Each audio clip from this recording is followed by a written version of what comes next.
يا أيها الناس إنا خلقناكم من ذكر وأنثى وجعلناكم شعوبا وقبائل لتعارفوا إن أكرمكم عند الله أتقاكم إن الله عليم خبير جل الله أكبر হে মানব মণ্ডলী, আমি তোমাদেরকে সৃষ্টি করেছি এক নর এবং নারী থেকে, এক পুরুষ এক নারী থেকে সৃষ্টি করেছি, অর্থাৎ আদম এবং হাওয়া থেকে সৃষ্টি করেছি এবং বিভিন্ন গোত্রে ভাগ করেছি, বিভিন্ন ভাষা দিয়েছি যেন তোমরা একে অপরকে চিনতে পারো। চায়নায় চলে যাবে, চায়নার মানুষের চোখ নাক বলে দিবে এরা চায়না, এদের ভাষাও ভিন্ন। জাপান চলে যাবে, ভাষা ভিন্ন। ইন্ডিয়া চলে যাবে, ভাষা ভিন্ন। এই নগর সব উপজেলার ভাষা কি একরকম নাকি বলেন? টানের কম বেশি আছে না নাই? পোরশার মানুষ, পাতাড়ির মানুষ, ওই যে জবাইবিলের মানুষগুলো, নিয়ামতপুর ছাত্রার মানুষগুলো, আপনি চলে যান আড্ডার দিকে, আপনি চলে যান ওই নগর শেষ অঞ্চলের দিকে, এই এলাকার সাথে ওই ভাষার মিল আছে নাকি? মিল আছে? ওরা সালাম দিতে পারে না, আসসালামু আলাইকুম, আসসালামু আলাইকুম, আগে সালায়ের করে দিলাম, পারে না, হয় না। একই জেলা কিন্তু আল্লাহ পাক ভাষাকে চেঞ্জ করে দিয়েছেন। কেন? যে ওই এলাকার মানুষ যখন আপনার এলাকায় আসবে তখন ভাববেন যে এটা তো ওই পাতাড়ি থেকে, আড্ডা থেকে আসছে।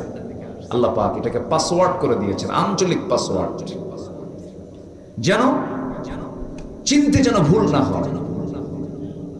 সম্মানিত ভাইয়েরা, এই যে মানুষের পরিচয় বহন করে, কেউ বলে আমি চৌধুরী, কি বলে আছেন এরকম আছে না? কেউ বলে আমি হলাম চৌধুরী, কেউ বলে হাওলাদার, কেউ বলে প্রামাণিক, কেউ বলে মন্ডল, কেউ বলে সরকার, কেউ বলে সর্দার, কেউ বলে মোগল, কেউ বলে পাঠান, কেউ বলে সৈয়দ, মির্জা, কত খতব, কত লকব, কত প্রকার লকব নিয়ে মানুষ প্রাউড করে। মহান রব্বুল আলামিন বলছেন না না, এক নর এবং নারী থেকে তোমাদেরকে সৃষ্টি করেছি, বংশ দিয়েছি, গোত্র দিয়েছি, কিন্তু জেনে রেখে দিও তোমাদের সকলের মধ্যে সেই লোকটা আমার কাছে সবচাইতে দামি, সম্মানিত যে বান্দা আমি আল্লাহ আমাকে সবচাইতে বেশি সম্মান ভয় করে। জোরে বলে সুবহানাল্লাহ। তাহলে এখানে আল্লাহ তাআলা মানুষের সম্মানকে মূল্যায়ন করেছেন হলো তার মুহাব্বতকে সামনে রেখে। বান্দা তার আল্লাহকে কেমন মুহাব্বত করতে পারলো, বান্দা তার আল্লাহকে কি পরিমাণ কাছে টানতে পারলো, আল্লাহকে কি পরিমাণ ভয় করতে পারলো, এটাই হলো সম্মানের একমাত্র মাপকাঠি, সম্মান পাওয়ার, মর্যাদা পাওয়ার। সম্মানিত ভাইয়েরা, আমাদের চোখের সামনে আমরা যা দেখি এগুলো বাহ্যিক কিচ্ছু না। যে নেতা হয়ে গেছে, বিশেষ নেতৃত্ব পেয়ে গেছে, এটা বাহ্যিক কিছু দিনের জন্য। দুনিয়াতে যাদের প্রভাব কম থাকবে, আখিরাতে তাদের প্রভাব বেশি থাকবে। আল্লাহু আকবার বলবেন না?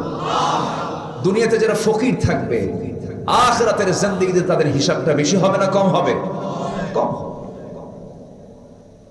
টাকা আছে, টাকা বেশি আছে, যার হিসাবও বেশি, তার টাকার সঙ্গে হজের সম্পর্ক, টাকার সঙ্গে যাকাতের সম্পর্ক।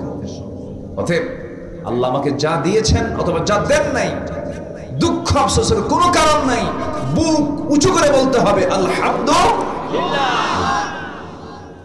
আল্লাহর রহমত পেয়ে যাব আমরা। সম্মানিত ভাইয়েরা, শুধুমাত্র মুসলিম পরিবারে জন্ম নিলেই কিন্তু মুসলমান হওয়া যায় না। ঈমান আলী নাম রাখলে ঈমানদার হওয়া যায় না। ঈমান আনতে হয়, ঈমান থাকতে হয়, ঠিক কিনা বলেন? আমার দেশে বহু লোকের নামই আছে ঈমান আলী, আছে না? ঈমান আলী, কিন্তু নামাজে পড়ে না, আছে কিনা? নাম হলো রমজান আলী, রমজান মাসে দুপুর বেলা ভাত খায়। নাম হলো আতর আলী, গোটা গায়ে গাজার গন্ধ, নাম কি রাখছে? আতর আলী। নাম হলো হিম্মত আলী, সাইকেলের চাকা বাস্ট হলেই শীত হয়ে পড়ে। নাম হলো বাদশা মিয়া, ভিক্ষা করে। কি করে? ভিক্ষা করে। নাম হলো খোকা মিয়া, বয়স 80 বছর, বুড়া মিয়া হয় না, খোকা মিয়াই থেকে যায়। নাম দিয়া বংশগত কৌলিন্য দেখিয়ে আল্লাহর সামনে কোনো মর্যাদা পাওয়ার কোনো সুযোগ নাই। আল্লাহর সামনে মর্যাদা পাওয়ার জন্য সেই ব্যক্তি মর্যাদা পাবে যে ব্যক্তি ঈমান আনতে পেরেছে, যে ব্যক্তি মুত্তাকি হতে পেরেছে। জোরে বলি সুবহানাল্লাহ। হয়তো এখন বলবেন হুজুর মুত্তাকি কাকে বলে? যার মধ্যে তাকওয়া আছে। মুত্তাকির গুণগুলো কি কি? মুত্তাকি কারা? এমন জবাব মনে হয় কোরআনে নাই। আসতে বলবেন না আছে না নাই? কোরআন খুললেই এটার পরিচয় পাওয়া যায়। যারা পারেন ঠোঁট মিলিয়ে বলুন হুদাল লিল মুত্তাকিন আল্লাযীনা ইউমিনুনা বিল গায়বি ওয়া ইউকিমুনাস সালাতা ওয়া মিম্মা রাযাকনাহুম ইউনফিকুন والذين يؤمنون بما أنزل إليك وما أنزل من قبلك وبالآخرة هم يوقنون أولئك على هدى من ربهم وأولئك هم المفلحون جرب الله أكبر মুত্তাকি কারা? যাদের মধ্যে 5টা গুণ পাওয়া যাবে তারাই হলো মুত্তাকি। 5টা গুণ আছে যার, সে হলো মুত্তাকি। নাম্বার 1 হলো আল্লাহকে বিশ্বাস করতে হবে, দেখে না না দেখে। আসতে বলবেন না দেখে না না দেখে। দুনিয়াতে দেখবো না, কিন্তু দেখবো কোথায় গিয়ে? বলেন জান্নাতে। বলেন কোথায় গিয়ে দেখবো? কোথায় গিয়ে দেখবো? সবার কি জান্নাতে দেখার শখ আছে? সবাইকে দেখতে চান? নামাজ না পড়ে, হ্যাঁ নামাজ পড়ে দেখতে হবে। নামাজ না পড়ে কি দেখার সুযোগ আছে? নামাজ পড়েই দেখতে হবে। কিন্তু দুঃখ লাগে,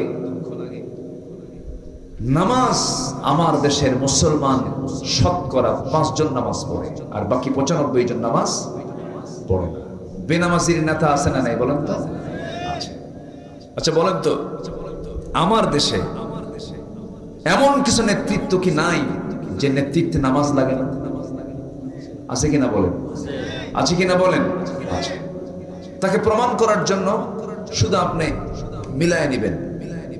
অনেক দল কিন্তু জনসভার ডাক দেয়। ধরেন নওজোয়ান মাঠে, না আছে নাকি?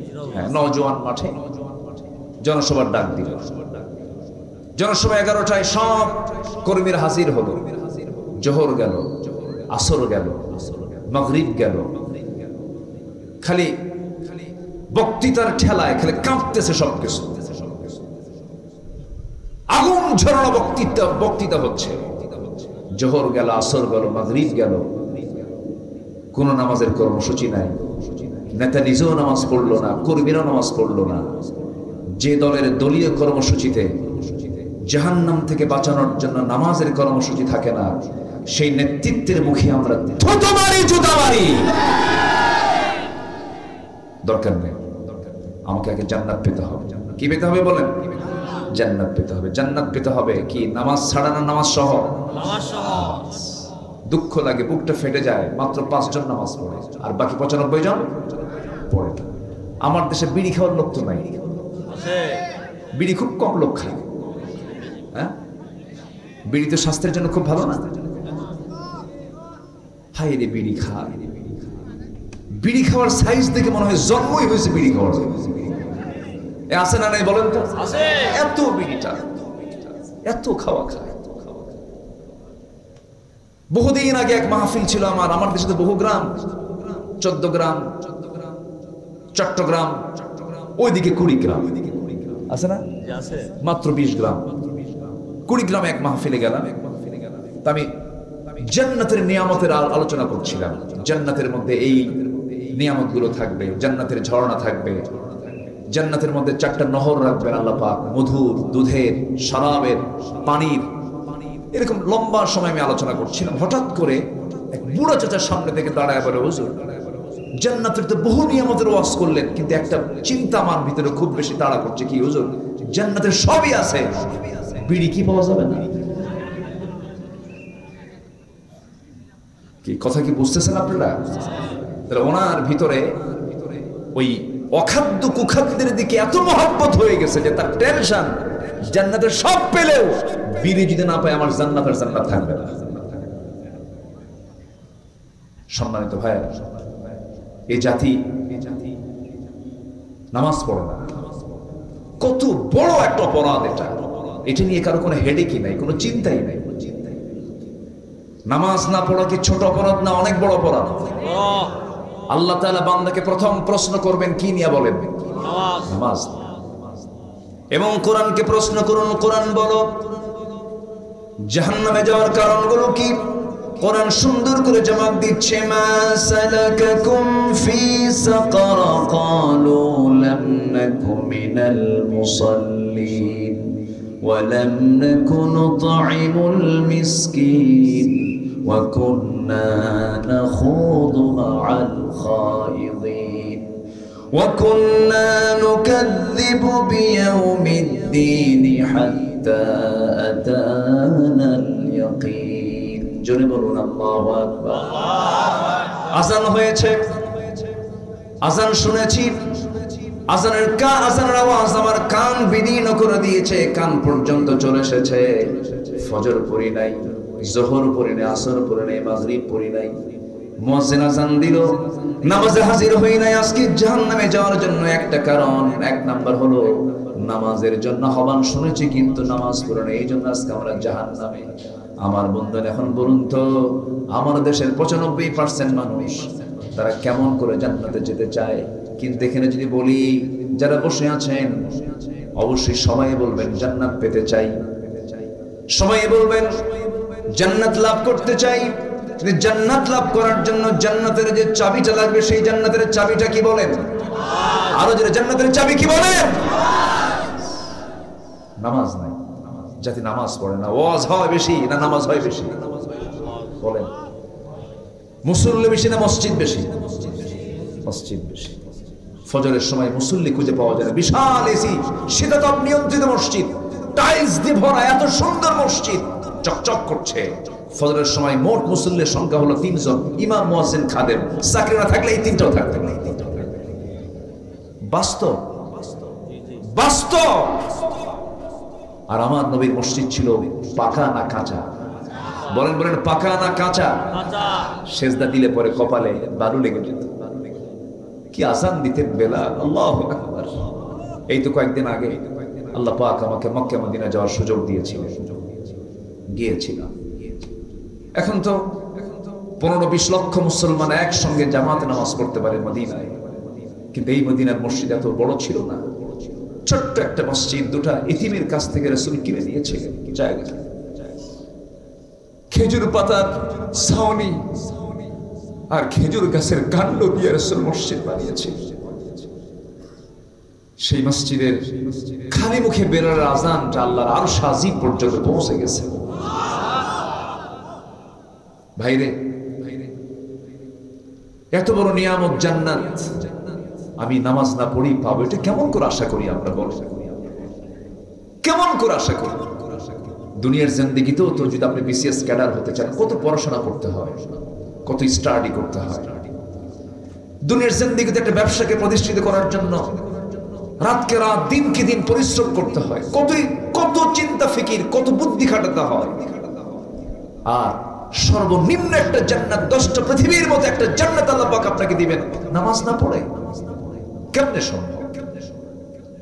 তাহলে ঈমান মজবুত হবে নামাজ না পড়ে না নামাজ পড়ে? অনেকে কে হুজুর আমি ঈমান ঠিক করি, এরকম আছে না নাই বলেন? কাকে কি ঠিক করি? ঈমান ঠিক করি না, নামাজ পড়েই কি ঠিক হবে? ঈমান ঠিক হবে। সবাই কি নামাজ পড়তে রাজি আছেন? ইনশাআল্লাহ। মনে হয় কষ্ট দিচ্ছে আপনাদেরকে। আমার নবীজির জীবনে কোনো নামাজ কাজা ছিল? অসুস্থ রাসূল, আল্লাহ পাক আমাকে এবার মদিনা মুনাওয়ারায় যে স্থানটিকে আমার রাসূল বলেছেন, মা বাইনা বাইতি ওয়া মিনবারি রাউদাতুম মিন রিয়াদিল জান্নাহ, আমার ঘর এবং ওই মিম্বার যেখানে আমি খুতবা দেই, এই মাঝখানে যে জায়গাটা, এই জায়গা হলো জান্নাতের টুকরা।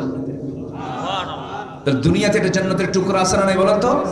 আছে। বলেছেন মুহাম্মদ সাল্লাল্লাহু, আল্লাহ পাক আমাকে এবার দীর্ঘ সময় ওখানে বসে থাকার তৌফিক দিয়েছিলেন। দীর্ঘ সময়, অনেক লং টাইম। এটা আমার দেশের কিছু প্রবাসী ভাইদের একটু চান্স দেওয়ার কারণে হয়েছে। আমার দেশের কিছু প্রবাসীরা ওখানে চাকরি করে। তো আমি যে দেখি একদম রাউদাতুম মিন রিয়াদিল জান্নাহর ভিতরে তারা দাঁড়ায় আছে, খেদমত করছে, পরিষ্কারের কাজ করে। আমাকে দেখে চিনছে, ওয়াজ শুনে, হুজুর আপনি আসছেন? তো বললাম যে এখানে বেশিক্ষণ থাকবো কেমন, এই ব্যবস্থা করো। বেশিক্ষণ থাকতে দেয় না, মানে ধারাবাহিকতায় বের হয়ে যেতে হয়। আমি রাত 3টার দিকে ঢুকলাম, আমি পিছন দিকে আমাকে বসায় দিল, বলে আপনি এখানে বসেন, একটু আস্তে আস্তে সামনের দিকে আগান, আজান হয়ে যাবে কিছুক্ষণ পর। এর মধ্যে প্রায় 20-30 মিনিট আমার দেশের এই প্রবাসীরা করলো কি, ওখানে যারা প্রশাসনিক দায়িত্ব পালন করছেন তাদের কাছে গিয়ে এমন পাম দিল আমার ব্যাপারে, বললো স্যার এমন লোক আসছে আমার দেশ থেকে, বিশাল কিছু। তা আমি তো জানি আমি কি কোন কসু, আমি তো নগণ্য, আমি তো ছোট্ট গোলাম। তা আমার ব্যাপারে এত কিছু বলছে। সে প্রশাসনিক কর্মকর্তা আস্তে করে মুস্তে হাসি মেরে আমার সঙ্গে সালাম বিনিময় করে বলতেছে আপনি প্রথম কাতারে বসে বলুন। তো প্রথম কাতারে আমার নবীর ঘরের দেওয়ালের সাথেই বসে গেলাম। রাসূল পাশে শুয়ে থাকা মুহাম্মদ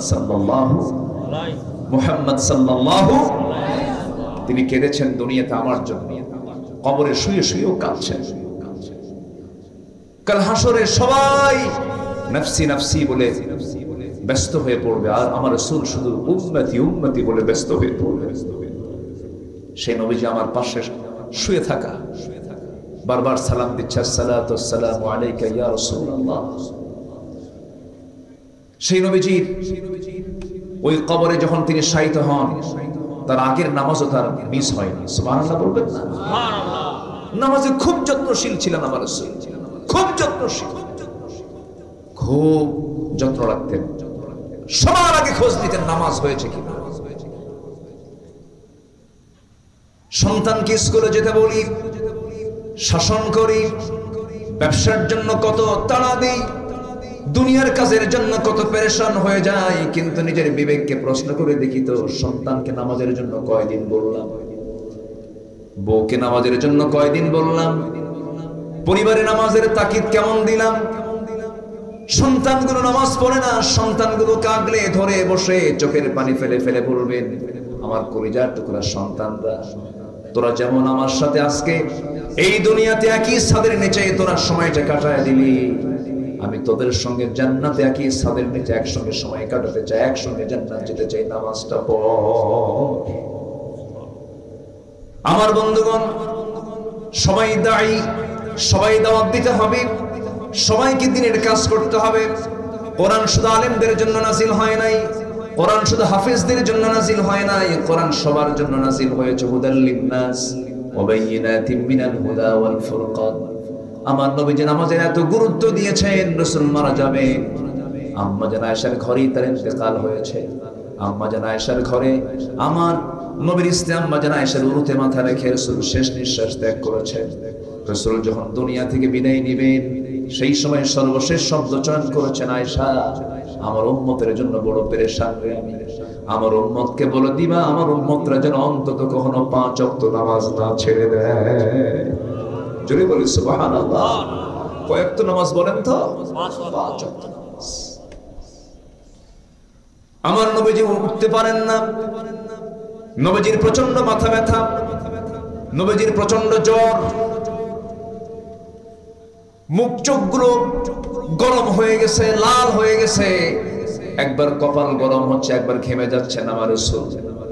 ইতিমধ্যে সাইয়েদনা বেলাল যখন কাদা কাদা কণ্ঠে যখন আযান দিয়েছে, আমার নবীজি একাকী দাঁড়ানোর চেষ্টা করছিলেন, কিন্তু দাঁড়াতে নিয়ে মাথা চক্কর মেরে পড়ে যাবেন। আম্মা জান আয়েশা তাকে ধরে ফেললেন, হুজুর আপনি তো পারছেন না।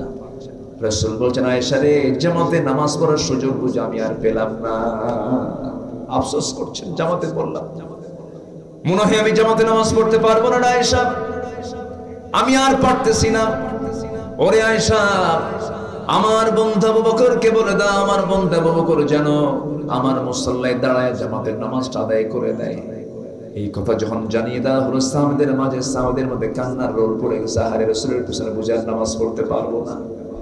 সাহাবীরাও কান্দে, সেই কান্নার আওয়াজ আমার নবীর কানে চলে এলো আম্মা জান আয়েশার ঘরে থেকে।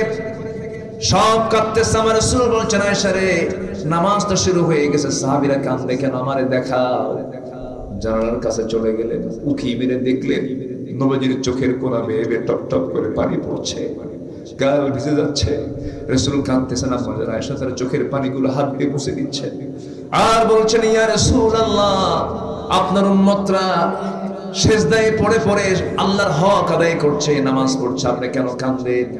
রাসূল বলছেন, আয়েশা রে, আমার এই চোখের পানি দুঃখের নয়, এই চোখের পানি আমার চরম আনন্দের পানি। জানো আয়েশা, এই নামাজ কায়েমের সংগ্রাম করতে গিয়ে আমার দাঁত কাফেররা ভেঙে দিয়েছে, দেখো দাঁত নাই, আমার কোমর ভেঙে দিয়েছে খন্দকে, তায়েফে মেরে মেরে এই যে দাগ, এই যে দাগ, এই যে দাগ, গোটা শরীর আমার দাগ হয়ে গেছে আয়েশা। মক্কার মানুষগুলো নামাজ পড়তে দেয় নাই, রুকুতে চলে গেছে, এই গোটা পিঠের উপরে উটের পচানারি বলে চাপায়া দিয়েছে। এত কষ্ট করে সেই নামাজ রাষ্ট্রীয় পর্যায়ে আজকে কায়েম হয়ে গেছে। এই জন্য আয়েশা রে, চরম আনন্দে আমার চোখ দিয়ে পানি বের হয়ে গেছে। আম্মা জান আয়েশা একদিন বলছেন, ইয়া রাসূলুল্লাহ, আপনি আমার জন্য একটু দোয়া করুন।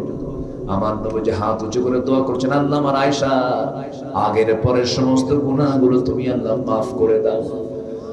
এই দোয়া করার সঙ্গে সঙ্গে আম্মা জান আয়েশা এতটাই খুশি হয়ে গেলেন। রাসূল বলছেন, আয়েশা তুমি এত খুশি হলে কেন? তিনি বলছেন, ইয়া রাসূলুল্লাহ, আমার জীবনের শ্রেষ্ঠ দিন, আপনি আমার জন্য এমন দোয়া করেছেন, আমার জীবনে আর কোনো গুনাহ নাই। রাসূল বলছেন, আয়েশা রে, এই দোয়া শুধু তোমার জন্য করি না, আমি প্রত্যেকটা দিন আমার সব উম্মতের জন্য এই দোয়াটা করি। জোরে বলি সুবহানাল্লাহ। আমরা কাকে ভয় করব? কাকে কাকে কাকে? আল্লাহকে। এক নাম্বার গুণ হচ্ছে তাকওয়া অর্জন করব। জোরে বলি ইনশাআল্লাহ, ইনশাআল্লাহ। আর জোরে বলি ইনশাআল্লাহ। আল্লাহর ভয়ে নামাজ পড়বো কয় ওয়াক্ত? 5 ওয়াক্ত নামাজ। বোনকে বলবো, ভাইকে বলবো, ছেলেকে বলবো, মেয়েকে বলবো, মাকে বলবো, সবাইকে বলবো, আসো না জাহান্নাম থেকে বাঁচার জন্য নামাজে দাঁড়ায়। পরিবারকে নামাজ দিয়ে সাজিয়ে ফেলবো। জোরে বলি ইনশাআল্লাহ, ইনশাআল্লাহ। রাজি আছেন তো সবাই? ইনশাআল্লাহ। রহমত পেতে হলে 15টা উপায়। কয় নাম্বার বললাম? রহমত পাওয়ার জন্য তাকওয়া। রহমত পাওয়ার জন্য কি? তাকওয়া। নাম্বার 2, আমি খুবই খুশি একটা লোক নড়াচড়া করছেন না, এত ভদ্রচিত আচরণ আপনাদের আমাকে খুবই মানে আনন্দ দিচ্ছে, আমি খুব তৃপ্তি বোধ করছি। এত রাত হওয়ার পরেও একটা লোকের কোনো নড়াচড়া নেই, আমি আল্লাহর শুকরিয়া আদায় করছি, আলহামদুলিল্লাহ। এটা যেন শেষ পর্যন্ত অব্যাহত থাকে, আল্লাহ কবুল করুন। জোরে বলি আমিন। কারণ শ্রেষ্ঠ জায়গা হলো এখন কোরআনের মাহফিল, এর চাইতে শ্রেষ্ঠ জায়গার দ্বিতীয় কোথাও নাই। এখান থেকে উঠে যাওয়া মানে আমার জন্য প্লাস না মাইনাস? মাইনাস। আমরা মাইনাস পজিশনে যেতে চাই না। বসুন, আমরা থাকবো। ঘড়িটা আজকে দেখবে কে? আপনি দেখবেন না আমি দেখবো? বলেন বলেন, ঘড়ি দেখার দায়িত্ব কারে দিবেন? আমাকে দিবেন তো? জি। জুমার দিন খতিব খুতবা দেয় আর ঘড়ি দেখে মুসল্লি আছে না? 1:31 বাজলে কয় হুজুর তাড়াতাড়ি শেষ করেন, ঘড়ি দেখতেছে। এগুলো বেকু, ঠিক না। সম্মানিত ভাইরা, একটু আমাকে সময় দেন। সময় লাগবে তো, যেহেতু উঠেছি বসে একটু কথা বলবো ইনশাআল্লাহ। রাজি আছেন তো ইনশাআল্লাহ? শুধু আপনি আমার কথাগুলো শুনছেন না, আমার প্রত্যেকের শব্দ চয়ন, প্রত্যেকটা কথা আগামীকালকের ভিতরে কোটি কোটি মানুষের কাছে আমার এই আলোচনার মেসেজটা সব জায়গায় চলে যাবে। একটু বসো। নাম্বার 2 হলো, রহমত পেতে হলে রাগ দরকার না ধৈর্য দরকার? বলেন, রাগ দরকার না ধৈর্য দরকার? ধৈর্য। ধৈর্য এমন একটা বৃক্ষের নাম, সে শুধু মানে সুফল দিয়ে দেয়, ভালো রেজাল্ট দেয়, ভালো ফল দেয়। আর রাগ এমন এক অযোগ্যতা, রাগ আছে যার, ধ্বংস আছে তার। কয়েকদিন আগে এক মহিলা আমার ফোন দিয়ে বলে, হুজুর আমার স্বামী সকালেও তালাক দেয়, বিকেলেও তালাক দেয়, হুজুর আমি কি আসি না নাই? কত আমি কি জবাব দেবো বলেন? বলে, হুজুর আমার সকালেও তালাক দেয়, সন্ধ্যাও তালাক দেয়। মানে এত রাগ, সব রাগ খাটাই হলো বইয়ের উপরে তালাক দিয়া। কি দিয়া? এরকম বিকুব মার্কা লোক আছে না নাই? যে স্বামীর মুখে বারবার তালাক শব্দ আসে, ওর পিছনের দিকে না ওই যে বাঁশের যে ডাল থাকে, ওর কি বলে এলাকায়, সবগুলো এক জায়গায় করে কাঁচা কনসি কি এলাকায় কয় কিনা, এটা দিয়ে একটু সাইজ করা দরকার। এই শব্দ কেন চয়ন করবেন আপনি? এটা তো মারাত্মক শব্দ, লাস্টে তো ঠিকই কান্দে, তালাক তালাক দিয়ে আবার পরে ফোন দিয়ে বলে হুজুর রাগের মাথায় 100 তালাক দিচ্ছে। আর কি ফেরানোর সুযোগ আছে? কেন হুজুর, বাচ্চা কাচ্চা আছে, উপায় তো নাই হুজুর, একটু দেখেন তো কোনো কিছু পেঁয়াজ পুষ লাগায় কিছু করা যায় না। এই আছে না নাই? আছে না নাই? আচ্ছা, একটা মানুষকে জব করে মেরে ফেলছেন, আর কি তাজা করতে পারবে না? এগুলো করবেন কেন? এটা তো আইন, এটা আপনার মুখের একটা আইন। আপনি শব্দ বের করা মানেই আপনি আইন প্রয়োগ করেছেন, এটাকে রদ করার কোন সুযোগ। অসংখ্য পরিবার স্বামী স্ত্রীর পরিচয় বহন করে, অথচ তারা জেনা করছে, জেনা করছে, জেনা করছে। আছে না নাই? এগুলো কিসের ফসল? ধৈর্য না রাগের? রেগে যাবেন, হেরে যাবেন। মেম্বার ইলেকশন, মেম্বারের দায়িত্ব পালন করে, যে বসে আছেন তো এই জন্য মনে হচ্ছে চেয়ারম্যান মেম্বার যারা হয় তারা কি রাগী হলে হবে না? ধৈর্য আনতে হয়। কত গালি যে শুনতে হয়, শুনি যা কয় শুনবই। ধৈর্য ছাড়া আপনি কিচ্ছু করতে পারবেন না। আচ্ছা বলেন তো, চেয়ারম্যান বড় না চেয়ারম্যানের বউ বড়? আসতে কয়, বলেন তো, বলেন তো, বলেন। দেখছেন, হাই রে বইয়ের ভক্ত সব, মাশাআল্লাহ, ভালো বউ ভক্ত। আমার রাসূলও ছিলেন, মুহাম্মদ সাল্লাল্লাহু রাসূল বউ ভক্ত ছিলেন, খুব ভালোবাসতেন, খুব মহব্বত করতেন। রাসূল শেষ নিঃশ্বাস ত্যাগ করেছেন কার কোলে? স্ত্রীর কোলে, বইয়ের কোলে মাথা রেখে শেষ কথা স্ত্রীর সঙ্গে বলে দুনিয়া থেকে বিদায় নিয়েছিলেন। পারিবারিক সূত্র ছিল মুহাম্মদ সাল্লাল্লাহু, একটা পারিবারিক বন্ধনে তিনি আবদ্ধ ছিলেন। পরিবারকে সময় দিবেন, স্ত্রী একটা সম্পদ, স্ত্রীকে সম্মান করবেন, স্ত্রীকে মর্যাদা দিবেন। আপনি আপনার স্ত্রীকে মর্যাদা দিবেন, আপনার সন্তান আপনার মাকে সম্মান দিবে, তার মাকে সম্মান দিবে, আপনার আব্বা আপনাকে সম্মান দেবে। এগুলো ব্যালেন্স করবো। ধৈর্য এক জায়গায় না সব জায়গায়? আসতে বলবেন, এক জায়গায় না সব জায়গায়? সব জায়গায় ধৈর্য। দেখেন, ধৈর্যের চ্যুতি ঘটলে কি হয়? ছাত্ররা কোটা বিরোধী আন্দোলন চালাচ্ছে, এই কোটার সংস্কার যেটা হবে না, মেধার যাচাই করে আমাদেরকে আমাদের যোগ্যতার মূল্যায়ন করা হোক। আন্দোলন করলো, আন্দোলন চলতেছে তুঙ্গে, হঠাৎ করে একদিন বলেই ফেললো রাজাকার নাতিপুতিরা চাকরি পাবে। বলেন তো, এটা কি ধৈর্য না রাগ? বিনয় না অহংকার? এক অহংকার, এক রাগে একদম মাওবাড়ি দিল্লি গিয়ে পড়ছে, ঠিক কিনা? এই জন্য অহংকার, মেজাজ, রাগ এগুলো ইমানদারের জীবনে কখনো আসতে পারে না। ধৈর্যশীল হবেন, রহমত দেবেন কে? রহমত লাভের উপায় কয়টা বলেছে বলেন তো? 15টা। চলতেছে কয় নাম্বার? রাগ করা যাবে না, ধৈর্যের পরিচয় দিতে হবে। স্বামী স্ত্রীর মধ্যে কোনো দ্বন্দ্ব লেগেছে, প্রায় কিন্তু এই দ্বন্দ্বগুলো লেগে যায়, এই ক্ষেত্রে বেশি ধৈর্যের পরিচয় দেবে স্বামী না স্ত্রী? অনেকে চুপ করে আছে, আপনি রাখবেন না? বলেন তো, স্বামী স্ত্রীর মধ্যে লিডারকে বউ না স্বামী? ইমামকে বউ না স্বামী? তাহলে লিডার আপনি হবেন, আবার ধৈর্য ধরবেন না, আপনি এটা কেমন কথা? আপনাকে ধৈর্যশীল হতে হবে। মেয়েদের মুখ থেকে হঠাৎ করে অবাঞ্ছিত কথা বের হয়, মেজাজের ভারসাম্যহীন হয়ে যায় তারা। অনেক সময় দেখবেন কিছু হলেই থাকো, কি কোথায় কোথায়, এটা কমন, তাদের একটা বলি থাকে, এটা রাগ করে, এত কষ্ট করে সংসার করলাম, এরকম বলে। এটা মেয়েদের নেচার, এটা মাথায় রাখতে হবে। মেয়েদের সৃষ্টি করা হয়েছে সোজাহার না বাঁকাহার? সোজা না বাঁকা? খুলিকাত মিন দিলআইন, বাঁকাহারে বানানো হয়েছে, সোজা করতে যাবা ভেঙে যাবে। বলেছেন মুহাম্মদ সাল্লাল্লাহু আলাইহি ওয়াসাল্লাম। একটু প্রশংসা করতে হয় মেয়েদের, প্রশংসা করলে খুব খুশি হয়, তেল মারলে খুব খুশি, একটু প্রশংসাসূচক শব্দ প্রয়োগ করতে হয়, বোঝাতে হয়। পুরুষকে ধৈর্যের পরিচয় দিতে হবে, স্ত্রীর চাইতে কম না বেশি? বেশি। আমার মায়েরা খুব খুশি, হুজুর ভালো করে খাও। আমার বন্ধুগণ, আল্লাহ রাব্বুল আলামিন বলেন, وَأَطِيعُوا اللَّهَ وَرَسُولَهُ وَلَا تَنَازَعُوا فَتَفْشَلُوا وَتَذْهَبَ رِيحُكُمْ وَاصْبِرُوا ইন্নাল্লাহা মা'আস সাবিরিন। জোরে বলুন আল্লাহু আকবার, আরো জোরে আল্লাহু আকবার। আমার রাসূল রাগী ছিলেন না, ধৈর্যশীল ছিলেন, ধৈর্যশীল ছিলেন, ধৈর্যের তিনি পিরামিড ছিলেন। মুসা আলাইহিস সালাম রাগী মানুষ ছিলেন, উনিও ধৈর্যশীল ছিলেন। হয়তো আমরা অনেকে জানি, তার নামটা শুনলে মনে হয় রাগী মানুষ না, তার মধ্যে ধৈর্য ছিল। এই রাগী লোকটা ছাগল চড়িয়েছেন 10 বছর। কত বছর বলেন? আচ্ছা বলেন তো, ছাগল চষান কি সহজ কাজ না কঠিন কাজ? ছাগল কি সোজা জাত না বাঁকা জাত? কেমন বাঁকা, খুব তেলা।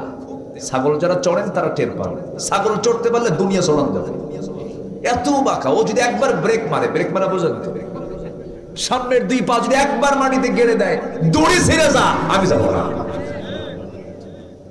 এত বাঁকা একটা প্রাণী।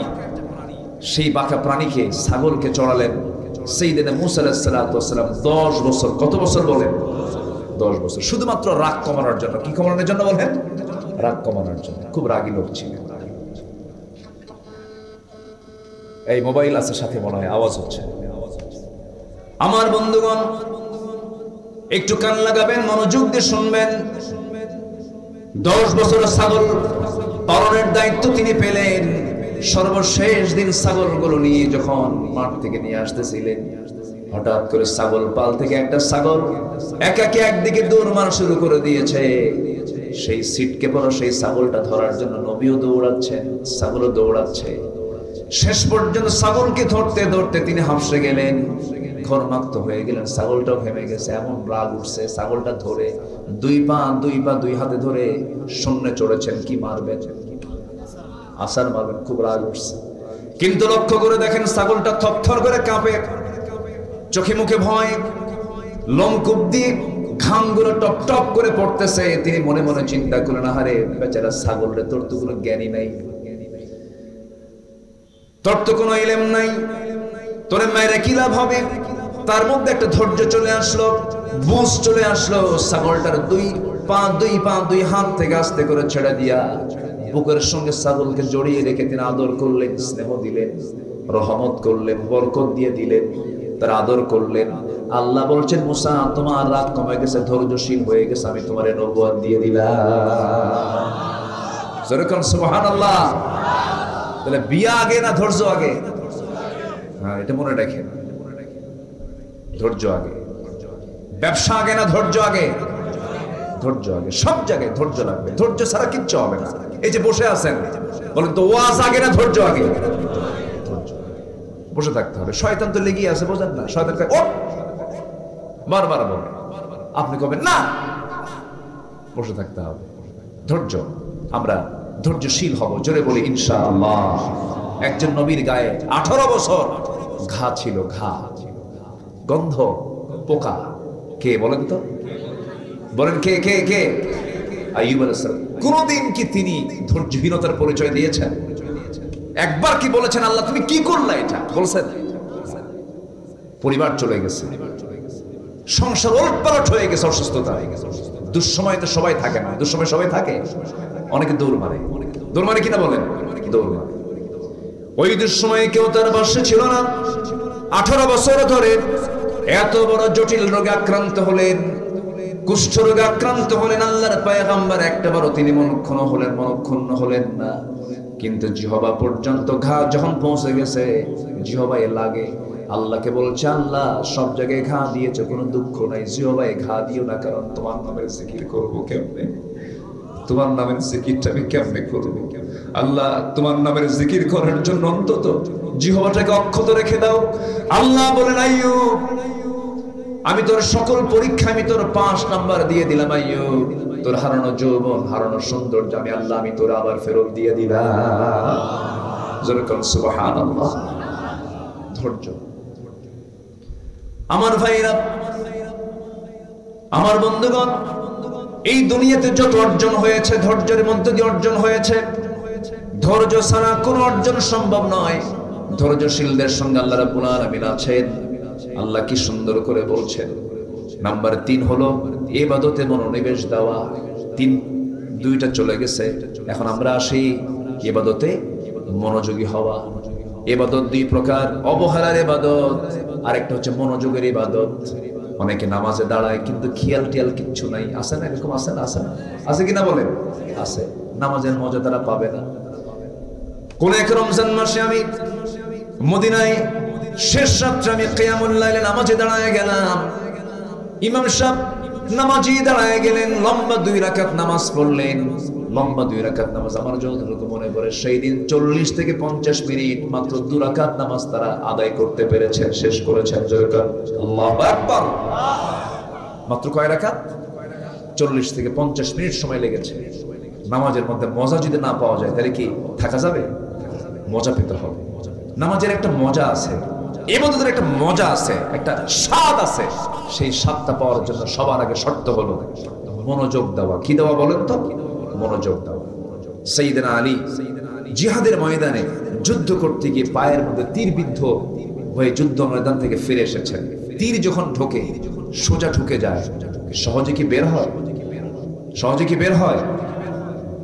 টান দিয়ে বের করার সময় কিন্তু উল্টা দিকে সহজে বের হয় না।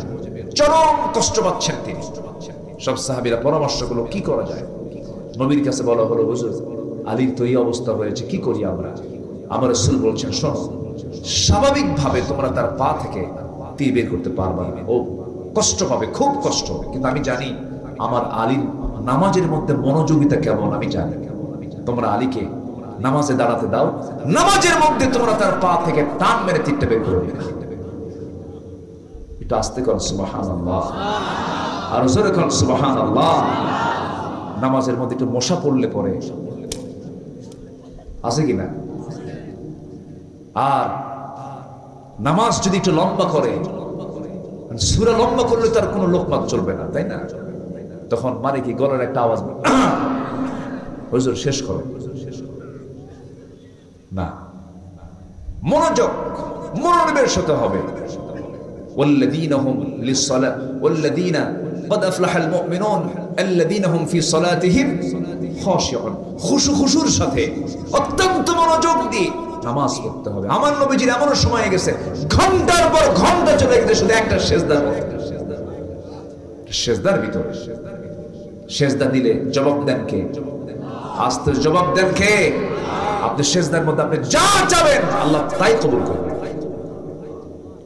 কেন কবুল করবেন না? তিনি কবুল করার জন্য তিনি তো আছেন, তিনি তো আমার কবুল করবেন। আমি ডাকবো, আমার ডাকে সাড়া খেয়ে দিবেন। কে দিবেন? আল্লাহ দিবেন। কিন্তু মনের মতো করে চাইতে হবে, মনোযোগ দিয়ে চাইতে হবে। আমরা সকল ইবাদতে আমরা মনোযোগী হব। জোরে বলি ইনশাআল্লাহ।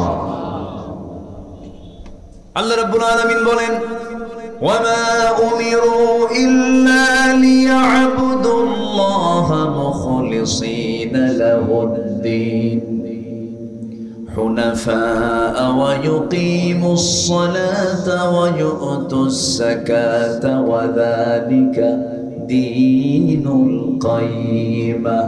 জোরে বলুন আল্লাহু আকবার। ইখলাস ঠিক থাকতে হবে, একমাত্র আল্লাহর জন্যই সবকিছু করতে হবে। চোখের পানি বারবার ফেলার চেষ্টা করতে হবে কার সামনে বলেন? আল্লাহর পছন্দের বান্দা তো তারাই। আল্লাহ রাব্বুল আলামিন বলেন, ওয়াল্লাযীনা ইয়াবিতুনা লিরাব্বিহিম সুজদান ওয়া কিয়ামা ওয়াল্লাযীনা ইয়াকুলুনা রাব্বানা ইসরিফ আন্না আযাবা জাহান্নাম إن عذابها كان غراما إنها ساءت مستقرا ومقاما। জোরে বলুন আল্লাহু আকবার। ইমানদার বান্দা তো তারাই, আল্লাহ রহমানের প্রিয় বান্দা তো তারাই। রাত যখন গভীর হয়ে যায় নরমাল বান্দাগুলো ঘুমিয়ে পড়ে, বিশেষ বান্দাগুলো সেজদায় পড়ে পড়ে ডুকরে ডুকরে শিশু বাচ্চার মতো হাউমাউ করে কাঁদে আর বলে, আল্লাহ বলে মাফ করে দাও, অমুক দিন গুনাহটা করছি, অমুক দিন পাপটা করছি, অমুক দিন আমি অমুক পাপের সঙ্গে জড়িয়েছিলাম, আল্লাহ তুমি আমারে মাফ করে দাও। চোখের পানিগুলো যদি আল্লাহর ভয়ে যদি কোনো বান্দা ফেলতে পারে, 7 সমুদ্রের পানি দিয়ে জাহান্নামের একটা কিনারা কেউ নিভাতে পারবে না। যদি কোনো বান্দা যদি একমাত্র আল্লাহর ভয়ে 1 ফোঁটা চোখের পানি যদি ফেলতে পারে, ওই 1 ফোঁটা চোখের পানি আল্লাহ রাব্বুল আলামিন 7টা জাহান্নাম নিভায় দিয়ে তার জন্য 8টা জান্নাত খুলে দিবে। আমরা কাঁদবো কার কাছে ভাই? আসতে বলবো না, কাঁদবো কার কাছে? আল্লাহর কাছে। দিল খুলে কাঁদবো আমরা, মন খুলে কাঁদবো আমরা, ফুপে ফুপে কাঁদবো আমরা। আল্লাহর কাছে সব অভিযোগগুলো দেব, আল্লাহর কাছে সব প্রস্তাবনাগুলো দিয়ে দেব, আল্লাহর কাছে সব কোশ্চেনগুলো আল্লাহর সামনে হাজির করে বলবো, আল্লাহ তোমার কাছে যা চাইলাম তাও দাও, যা চাই নাই তা প্রয়োজন তাও দিয়ে দাও। আমাদের চাওয়ার জায়গা বলুন তো একমাত্র কার কাছে? আসতে বলবেন না, কার কাছে? আল্লাহর কাছে। আল্লাহর কাছে আমরা চাবো, অত্যন্ত মনোযোগ দিয়ে চাবো, গুরুত্বের সঙ্গে চাবো। তাহলে 1 নম্বরে চলে গেল তাকওয়া, নাম্বার 2 হলো ধৈর্য, মনে থাকবে সবার। নাম্বার 3 হলো ইবাদতে মনোনিবেশ দেওয়া, মনোযোগ দিয়ে ইবাদতগুলো সম্পূর্ণ করা। নাম্বার 4 হলো আল্লাহর সন্তুষ্টির জন্য আল্লাহর পথে দান করা। দান করব কার জন্য? আসতে বলবেন না, কার জন্য? আল্লাহর পথে আমরা আল্লাহর সন্তুষ্টির জন্য দান করব। মান যাল্লাযী ইউকরিদুল্লাহ করদান হাসানান ফায়ুদাঈফাহু লাহু আদআফান কাসীরা ওয়াল্লাহু ইয়াকবিদু ওয়া ইয়াবসুত ওয়া ইলাইহি তুরজাউন। জোরে বলুন আল্লাহু আকবার, আরো জোরে আল্লাহু আকবার। আমি আল্লাহর পথে কেন দান করব? আল্লাহ পাক কি আমাকে দেয় নাই? আল্লাহ আমাকে দেন নাই? কি কম দিয়েছেন না অনেক দিয়েছেন? কম দিয়েছেন না বেশি দিয়েছেন? আল্লাহর দেওয়া কি আমার আপনার জন্য কি কম না অনেক বেশি? মাথা থেকে পা পর্যন্ত একটু তাকায় দেখেন কি আল্লাহ পাক দেন নাই, সব দিয়েছেন। আসেন আমরা দোয়া করে দিই নাকি? হ্যাঁ, তো যে 2-1 করে ওঠে, কি সমস্যা কি বুঝলাম না? হ্যাঁ, একটু বসেন, একটু বসেন, আমাকে একটু সময় দেন, আর একটু সময় দেন। আপনি কি জানেন, আপনি যখন সামনে থেকে উঠে দাঁড়ান, যিনি কথা বলেন তার কলিজার একটা করে তার ছেড়ে খুব কষ্ট হয় না? যেন আমি কষ্ট দিচ্ছি কিনা, কষ্টের উদ্রেক হচ্ছে কিনা। একটু বসেন। মেহমানকে সম্মান করা কি বলেন তো ওয়াজিব। আমি তো মেহমান, ভাঙ্গাসুর মেহমান। আবার আমরা সবাই এখন কার মেহমান? কার মেহমান বলেন? এখানে শৃঙ্খলা আছে, একটু বসেন। মন চাইলে উঠলাম, মন চাইলে বসলাম না। কোরআনের মাহফিলে আদব রক্ষা করা আমাদের একটা গুরুত্বপূর্ণ দায়িত্ব। আল্লাহ বুঝার তৌফিক দান করুন। মাহফিলকে সফল করতে হবে কি আগে ভাগে যে না শেষ করে? শেষ করে। আমরা শেষ করে যাই। তাহলে আমরা কাকে দান করব বলেন? কার পথে দান করব আমরা বলেন? আল্লাহকে আমাকে কম দিয়েছেন, আল্লাহকে দিলে কি আমাদের লস হবে? লস হবে। আল্লাহ আমাকে যা দিয়েছেন অকল্পনীয়, অকল্পনীয়। এই যে 2টা কানে আপনারা শুনতেছেন, আমি বলছি, এই 2টা কানের ভিতরে দেখবেন আল্লাহ পাক কিছু ময়লা দিয়েছেন। কানের যে ময়লা, ওটাকে এলাকায় কি বলে? কানের যে ময়লা, এটাকে কি বলে? ওই যে গরু খায় ওই ঘর, এটা হচ্ছে ইয়ার ওয়াক্স, কানের ময়লা। এই কানের ময়লা কিন্তু আল্লাহ দিয়ে দিয়েছেন কানের মধ্যে। এই কানের ময়লাটা তিক্ত, তিতা। যদি আল্লাহ পাক যদি এই ইয়ারক্স কানের ময়লা যদি তিতা না করে যদি মিষ্টি দিতেন, সব পিঁপড়া জমা হতো কার কানে? সবার কানে। আল্লাহ তাআলা কানকে সেভ করার জন্য কানের ময়লা দিয়েছেন, মিষ্টি না তিতা? তিতা দিয়েছেন, যেন বান্দার কান যেন সেফ থাকে। সুবহানাল্লাহ বলা যাবে না ভাই? যদি মিষ্টি হতো, সলিমুদ্দি ঘুমাতে নিয়ে আরেক কলিমুদ্দির পাহারা দেওয়া লাগতো, পিঁপড়া কোন দিক দিয়ে আসে? কত বড় বেকায়দা হয়ে যেত। কিন্তু আল্লাহ রাব্বুল আলামিন কানের মধ্যে এরকম তিতা দিলেন যেন কোনো পিঁপড়া না যায়, কোনো পোকামাকড় না যায়।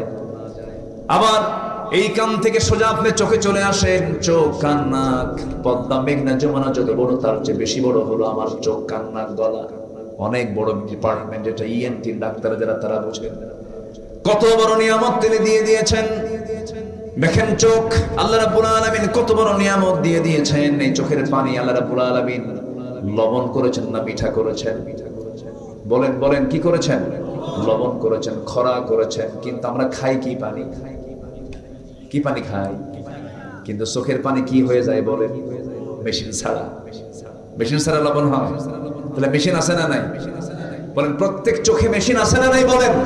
আমি খাচ্ছি মিঠা, আর চোখে জমা হচ্ছে কি পানি? লবণ পানি। লবণ পানি জমা হচ্ছে, লবণ করে দিয়েছেন, চোখটাকে লবণ পানিতে ভাসমান করেছেন। মাঝে মাঝে চোখের কোনা দিয়ে ঘুম থেকে ওঠার পরে কাতরানো চোখের কোনা দিয়ে সাদা সাদা যে সমস্ত আমরা ময়লাগুলো দেখি, এটা হলো চোখের মলম, চোখের অয়েন্টমেন্ট। আল্লাহ রাব্বুল আলামিন যেদিন বান্দা পৃথিবীতে জন্ম নিয়েছে, মৃত্যু পর্যন্ত প্রত্যেকটা দিন বান্দার চোখকে ভালো রাখার জন্য, জীবাণু মুক্ত করার জন্য চোখের পানিকে আল্লাহ পাক লবণ করে স্থায়ী মলমের বন্দোবস্ত করে দিয়েছে। আমার বন্ধুগণ, প্রতি মিনিটে মানুষ 15 থেকে 20 বার পলক ফেলে। 15 থেকে 20 বার পলক ফেলে। এই পলক শুধু পড়েই না, বরং প্রতিটা বার পড়ার সময় অস্ত্র থেকে লিকুইড ছড়িয়ে দেয় পুরো চোখে। এর ফলে চোখ থেকে আর্দ্র ধুলাবালি ক্ষতিকর জীবাণু থেকে মুক্ত। পলক হলো চোখের প্রাকৃতিক ওয়াইফাই, যা ঘুমের মধ্যেও চোখের সুরক্ষা নিশ্চিত করে। প্রতিদিন আমাদের চোখে গড়ে 1 মিলিলিটার অস্ত্র তৈরি হয়, যা স্বচ্ছ অথচ অত্যন্ত কার্যকর এক তরল পদার্থ। এই অস্ত্রের মধ্যে থাকে লাইসোজাইম নামের এক প্রাকৃতিক অ্যান্টিবায়োটিক, যা চোখকে ব্যাকটেরিয়ার আক্রমণ থেকে রক্ষা করে। যখন মানুষ বেদনায় ভারাক্রান্ত হয় আর আল্লাহর ভয়ে কাঁপতে থাকে, তখন বান্দার চক্ষু বেয়ে বেয়ে কি পড়ে বলেন? পানি বের হয়, অস্ত্র বের হয়, গানের উপর দিয়ে এটা চলে আসে। এই অস্ত্র আবার চোখের বাইরের অংশে পুষ্ট অক্সিজেন সরবরাহ করে। কর্নিয়াতে রক্তনালী থাকে না, তাই চোখকে রক্ষা করার জন্য শুকিয়ে যাওয়া সেই ব্যাকটেরিয়া ক্ষয় রোধ করে সংক্রমণ থেকে, ব্যাকটেরিয়ার আক্রমণ থেকে বান্দার চোখ আল্লাহ রাব্বুল আলামিন সম্পূর্ণ জীবাণু মুক্ত করে দেন। যেরকম সুবহানাল্লাহ। কে চালান? চোখকে চালান, চোখকে চালান। আর চোখ দিয়ে দেখে কে? আল্লাহ দেখে না? চোখ চালান কে? আর চোখ দিয়ে দেখে কে? বান্দা। আল্লাহ চোখ চালায় না, কি সুন্দর করে চালিয়ে দিয়েছে। আমাদের 2 চোখে প্রায় 27 কোটি 40 লক্ষ ফটো রিসেপ্টর নামক নিয়োজিত শ্রমিক, আল্লাহর হুকুমে তারা সর্বক্ষণ কাজ করছে। 27 কোটি 40 লাখ ফটো রিসেপ্টর। আল্লাহু আকবার বলেন। কোন কথা? কিভাবে এই চোখকে আল্লাহ পাক আমাকে সাজিয়ে দিয়েছেন, সুন্দর করে আমাকে দেখিয়ে দিয়েছেন, দেখার সুযোগ দিয়েছেন। এই চোখ দিয়ে আপনি নারীর দিকে তাকায় অস্থির হয়ে যাচ্ছেন, নারীর জন্য পাগল হয়ে যাচ্ছেন, অথচ যে চোখ আল্লাহ বানিয়েছেন, শুকরিয়া আদায় করব নারীর না আল্লাহ। এই চোখ যদি না থাকতো আমি দেখতেই পারতাম। অবদান কার? অতএব আমরা দান করব কাকে? কার পথে খরচ করবো? কার পথে খরচ করবো বলেন? আল্লাহর পথে। এই জন্য মাঝে মাঝে সৃষ্টিগুলোকে নিয়ে একটু গবেষণা করতে হয়। আল্লাহ পাক বান্দাকে এই জন্য বলছেন, কি সুন্দর করে দেখেন, আলাম নাজআল লাহু আইনাইনি ওয়া লিসানান ওয়া শাফাতাইনি ওয়া হাদাইনাহু নাজদাইন। জোরে বলুন আল্লাহু আকবার। আরো জোরে বলুন আল্লাহু আকবার। আমার বন্ধুগণ, আল্লাহ বলছেন বান্দারে আমি টানা টানা 2টা চক্ষু দিলাম, সুন্দর 2টি ঠোঁট দিলাম, আবার সুন্দর একটা জিহ্বা দিলাম। জিহ্বাকে আল্লাহ পাক শুকনা রেখেছেন না ভিজা রেখেছেন? বলেন বলেন বলেন। মানুষজন ঘুমায় তখন বুঝি শুকনা হয়ে যায় না আরো বেশি ভেজা থাকে? ভেজার ঠেলায় বালিশ ভিজা শেষ। কি ঠিক কিনা বল? বালিশে কি পড়ে? বলেন কি পড়ে? লালা পড়ে। আল্লাহু আকবার বলবেন না ভাই?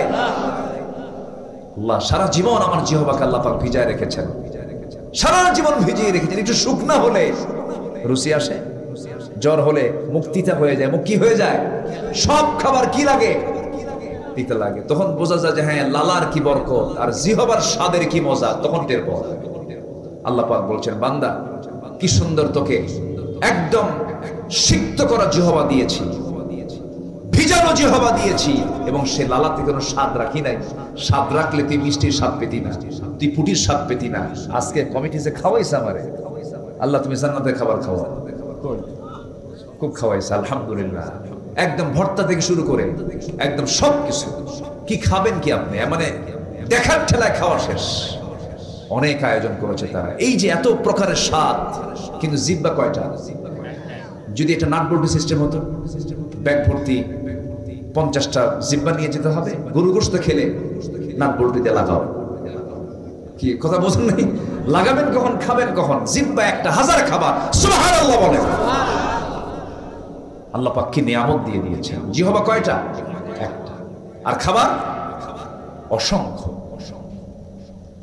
আল্লাহ রাব্বুল আলামিন বলছেন, বান্দারে এত কিছু দিয়ে দিলাম, এত নিয়ামত দিয়ে দিলাম, তুই শুধু জবান খুলে নামাজে দাঁড়িয়ে বলবি, জবান খুলে সবাই বলো আলহামদুলিল্লাহি রাব্বিল আলামিন। সবাই বলেন আলহামদুলিল্লাহি রাব্বিল আলামিন আর রহমানির রহিম মালিকি ইয়াউমিদ্দিন ইয়্যাকা না'বুদু ওয়া ইয়্যাকা নাস্তাঈন ইহদিনাস সিরাতাল মুস্তাকিম সিরাতাল লাযীনা আন'আমতা আলাইহিম গায়রিল মাগদুবি আলাইহিম ওয়ালাদ-দাল্লিন। জোরে বলেন, আরো জোরে, আরো জোরে। আল্লাহ তাআলা যা সৃষ্টি করেছেন বান্দার অকল্যাণ না কল্যাণ? অকল্যাণ না কল্যাণ? আমার বন্ধুগণ, সকল সৃষ্টিগুলো মানুষের সেবায় নিয়োজিত, সকল সৃষ্টিগুলো মানুষের সেবায় নিয়োজিত। আল্লাহ পাক মশা বানিয়ে দিয়েছেন। মশা আছে না নাই বলেন? নওগাঁ জেলায় মনে হয় মশা নাই। মশার কামড়ে মানুষ মরে কিনা বলেন? এডিস মশার কামড়ে মানুষ মরে যায়, ডেঙ্গু হয় মানুষ মরে যায়, ম্যালেরিয়া হয়ে মানুষ মারা যায়। এই মশাটাকে সৃষ্টি করে দিয়েছেন তিনি আমার কে? এই মশা বানিয়েছেন কে বলেন? আল্লাহ বানিয়েছেন। আজ থেকে 1500 বছর আগে মশা নিয়ে আল্লাহ রাব্বুল আলামিন কোরআনে কথা বললেন। কাফের মুশরিকরা বলল, তোমার আল্লাহর কাজ নাই কেমনে? কোরআনের মধ্যে মশার ওয়াজ করার কি দরকার? মশার কথা বলার কি দরকার? কিন্তু আজকে ওই মশাকে গবেষণা করে কত কি আবিষ্কার করেছে, একটু খেয়াল করে দেখুন আমার বন্ধুগণ।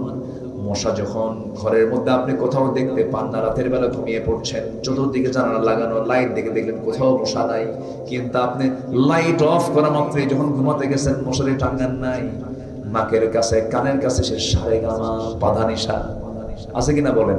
ও দেখলো কেমনে আপনাকে? আল্লাহ তাআলা মশার ভিতরে এমন একটা শক্তি দিয়েছেন, 75 ফুট দূর থেকে টের পায় এখানে কোন শরীরের মধ্যে শুয়ে আছে।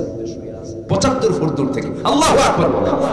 আমি আপনি টের পাই, মশা ঠিকই খুঁজে পাই। মশা যখন কারো শরীরে বসে, ও কি বলে শরীরের মধ্যে আমি কিন্তু আসলাম? আপনি কি টের পান? টের পান না। হঠাৎ করে আপনার দেহে মশাটা বসে পড়ে। মশা বসে আগে হুল ফুটায় না, আগে কি করে জানেন? অ্যানেস্থেসিয়া করে। কি করে? অ্যানেস্থেসিয়া। যারা মেডিকেলের ডাক্তাররা যারা অ্যানেস্থেসিয়া হচ্ছে, আগে অজ্ঞান করে, আগে ওইটুকু অংশ আগে অজ্ঞান করে, সেন্সলেস করে, এরপরে হুলটা ফুটায় দেয়, জায়গা মতো করে খায়া ও চলে যায়। আল্লাহু আকবার বলে। আল্লাহ পাক এমনি উদাহরণ দেন নাই। মশা এটা মারাত্মক একটা সৃষ্টি। অত্যাধুনিক প্রযুক্তি তৈরি হয়েছে মশার সৃষ্টি থেকে। মশার চোখ সাধারণ কোনো চোখ নয়, এটা অত্যন্ত জটিল গঠনের কম্পাউন্ড আই।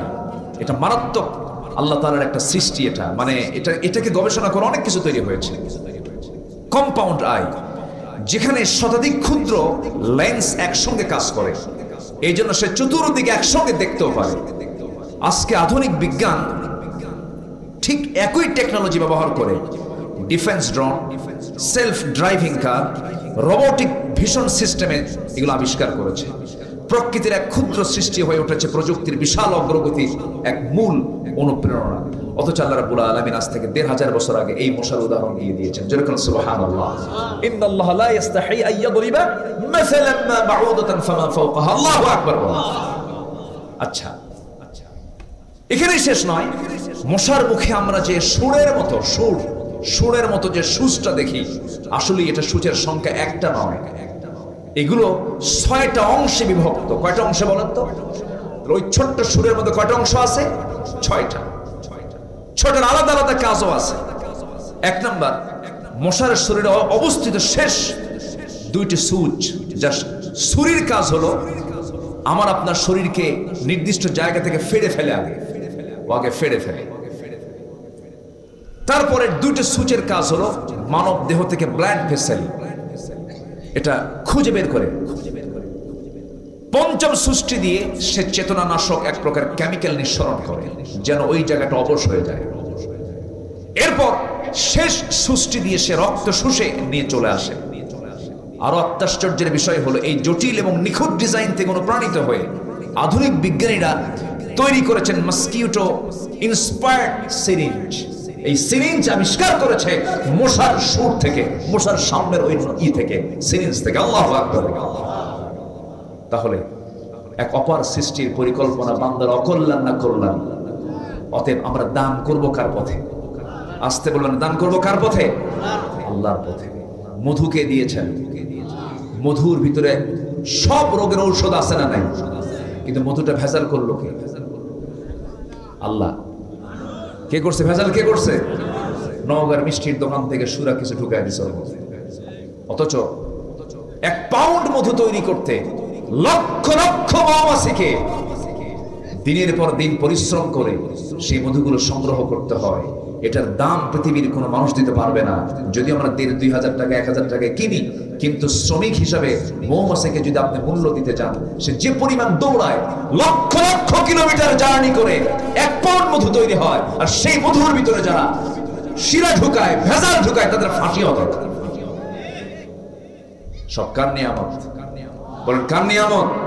দিয়েছেন কে? অতএব আমি দান করব কার পথে? রহমত পাবো কার? বলেন রহমত পাবো কার? রহমত পাবো কার পাবো? বলেন আল্লাহ। তাহলে 4টা চলে গেল, এখনো আছে কয়টা? বলেন 11টা। নুরু, ওয়াজ কিন্তু শেষ না, ওয়াজ শুরু। বহু আলোচনা এখনো পড়ে আছে। রাগ করতেছেন মনে হয় আপনারা? আচ্ছা, নাম্বার 5 আমি এক লাইনে বলে যাচ্ছি। নাম্বার 5 হলো আল্লাহর স্মরণে থাকা লিপ্ত ব্যক্তির উপর আল্লাহর রহমত নাজিল হয়। সর্বক্ষণ আমরা জিকির করব কার? বলেন ফাযকুরুনি আযকুরুকুম ওয়াশকুরুলি ওয়ালা তাকফুরুন।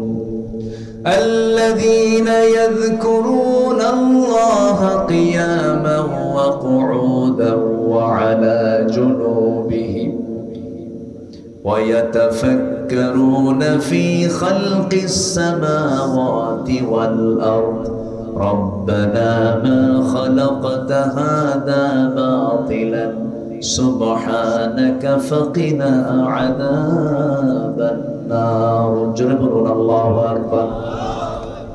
জিকির করব আমরা, ফিকির করব আমরা, আল্লাহর সৃষ্টি নিয়ে গবেষণা করব, চোখের পানি ফেলে ফেলে আল্লাহর শুকরিয়া আদায় করব। আমার এই জিহ্বাকে প্রত্যেকটা সেকেন্ডে কাজে লাগাতে হবে। আমার শ্বাস প্রশ্বাস কার হাতে? বলেন আসতে বলবেন না, কার হাতে? আমাদের প্রতিটি শ্বাসে প্রশ্বাসে জিকির হবে কার? জিকির করেন আল্লাহ আল্লাহ। লা সন্তান দেন কে? দেন না কে? বন্ধা করেন কে? দোষ কার?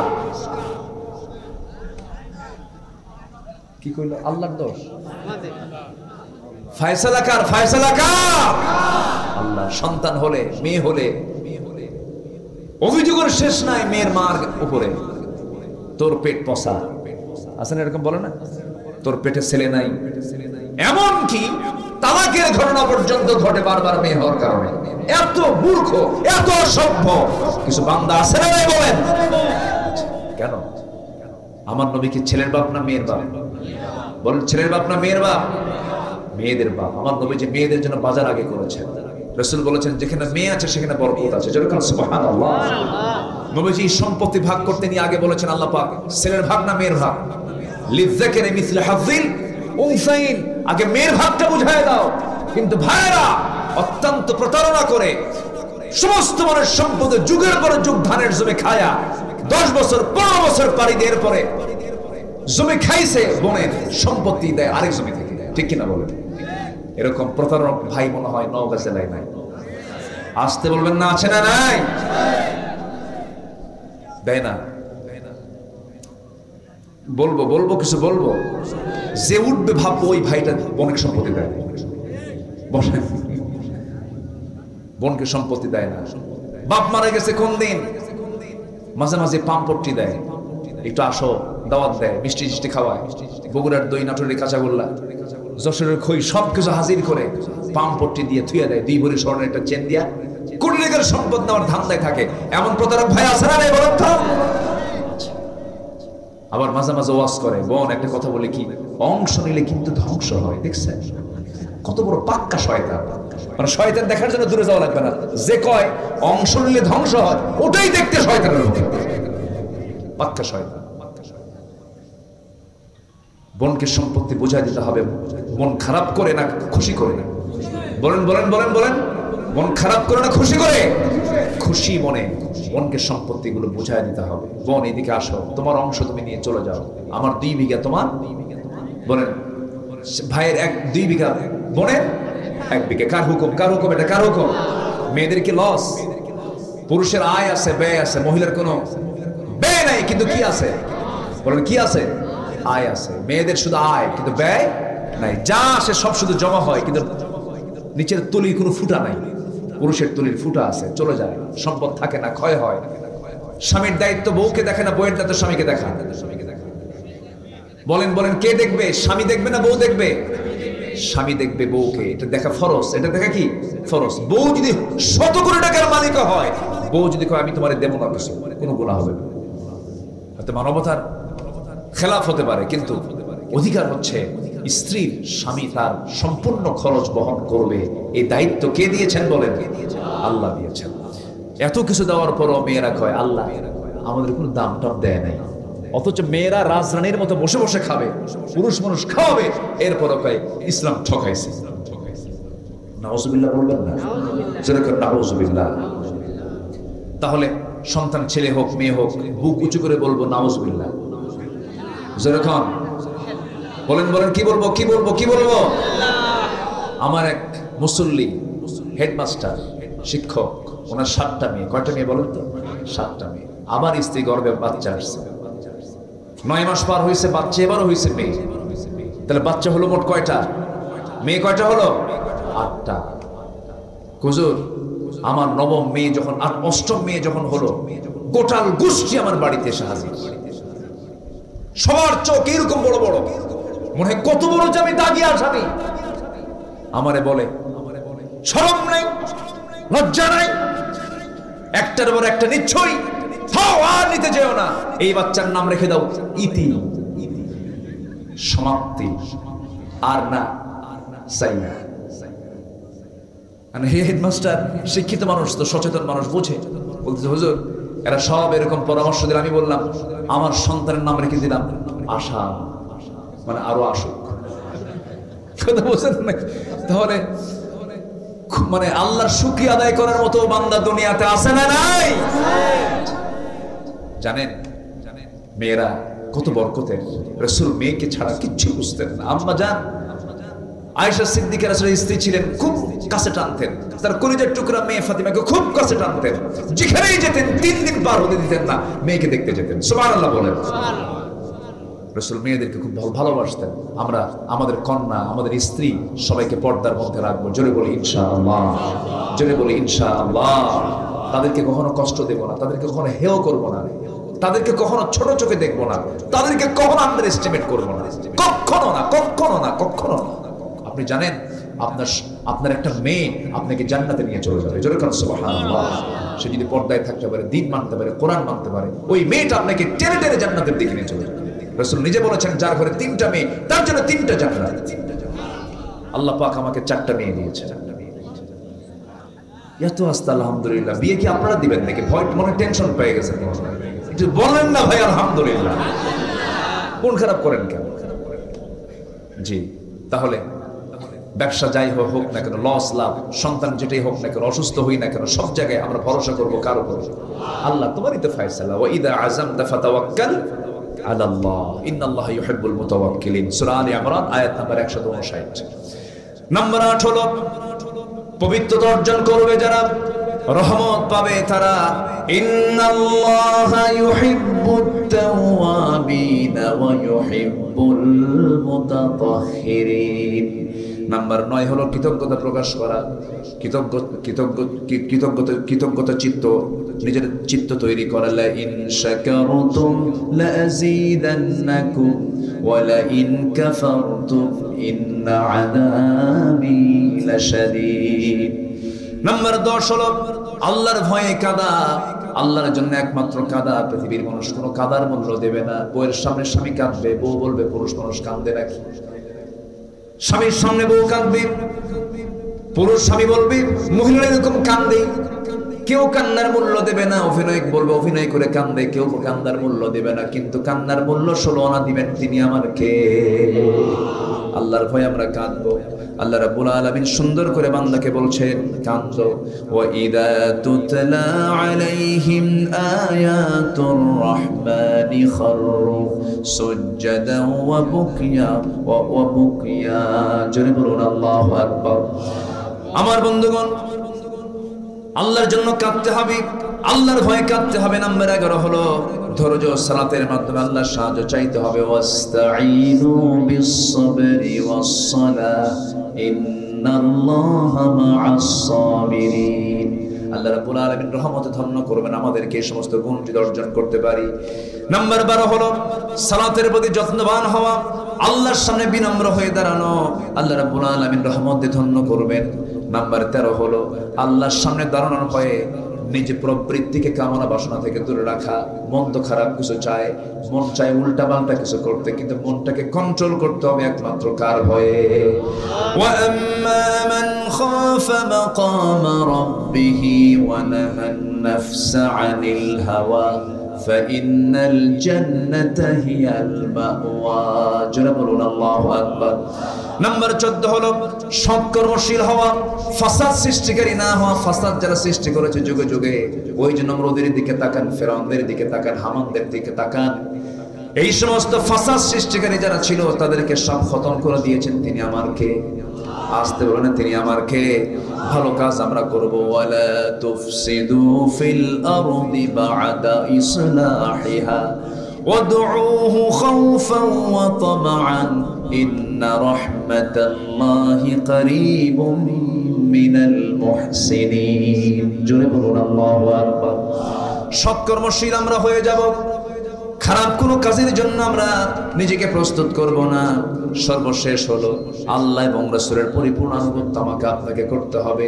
আল্লাহ রাব্বুল আলামিন বলেছেন ওয়া আতিউল্লাহা ওয়ার রাসূল লাআল্লাকুম তুরহামুন। আল্লাহর আনুগত্য করো, নবীর আনুগত্য করো, তোমরা রহমত প্রাপ্ত হয়ে যাবে।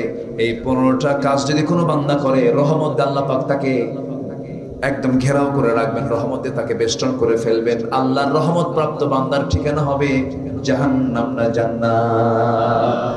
আল্লাহ কবুল করুন। জোরে বলি আমিন। আরো জোরে আমিন, আরো জোরে আমিন, আরো জোরে আমিন। অনেক কষ্ট দিয়ে ফেলতেছি মনে হয় আপনাদের নাকি? সম্মানিত ভাইয়েরা, রহমত প্রাপ্তর জন্য আর দুনিয়াতে যদি আমরা কোনো বারাকাত পেতে চাই, দুনিয়ার বারাকাত পাওয়ার জন্য কোরআনটাকে রাখতে হবে এক জায়গায় না সব জায়গায়। এক জায়গায় না সব জায়গায়। কাগজের পাতায় পাতায় না সমাজের পাতায় পাতায়। সমাজের পাতায় পাতাও থাকবে, কাগজের পাতায় পাতাও থাকবে, সমাজের পাতায় পাতায় থাকবে। কোরআনে কারীমের মধ্যে চুরির বিধান আছে না নাই? যাকাতের বিধান আছে না নাই? খুনের বিধান আছে না নাই? এই বিধানগুলো রাষ্ট্রীয় পর্যায়ে কায়েম হওয়া, আপনারা কি মনে করেন এটা কি দরকার আছে? আসতে বলেন দরকার আছে? প্রয়োজন নাই এরকম মনে করার কিছু লোক আমার দেশে মুনাফিক মার্কা লোক আছে না নাই? আছে। কোরআনটাকে আমরা জায়গা মতো পৌঁছায় দিতে চাই। কোরআন রাষ্ট্রীয় পর্যায়ে কায়েম হোক। সবাইকে চান? সবাইকে চান? সব দেখা শেষ, সব দেখা শেষ করেছি 54 বছরে। পাকিস্তান পিরিয়ডের দেখেছি আইয়ুবের শাসন, দেখেছি দেশে মুজিবের ভাষণ, এরপর জিয়া কেটেছেন খাল, আমাদের চাচা এরশাদের তাল বেতাল, মাঝখানে 16 বছর সব নেতাদের হরতাল। সব থেকে শেষ। আগামীর দেশ আমরা দেখতে চাই কোরআনের বাংলাদেশ। রাজি আছেন কারা কারা? হাত উঁচু করে দেখান মুসলমান।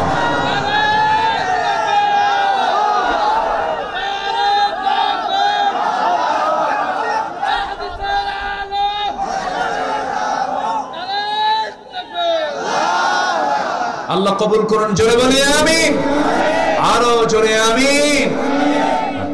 আমি অনেক বিরক্ত করেছি আপনাদের, কষ্ট পেয়েছেন মনে হয়, কষ্ট পেয়েছেন। আল্লাহ যেন আমাদের আমল করার তৌফিক দান করেন। আমাকে মাহফিল কমিটি অনেক আগে চিরকুট দিয়েছে, বলেছেন যে হুজুর লোকজন তো আছে, কিছু রাত হয়ে যাচ্ছে, কিছু লোক উঠে যাবে, উঠে যাচ্ছে, তারা একটু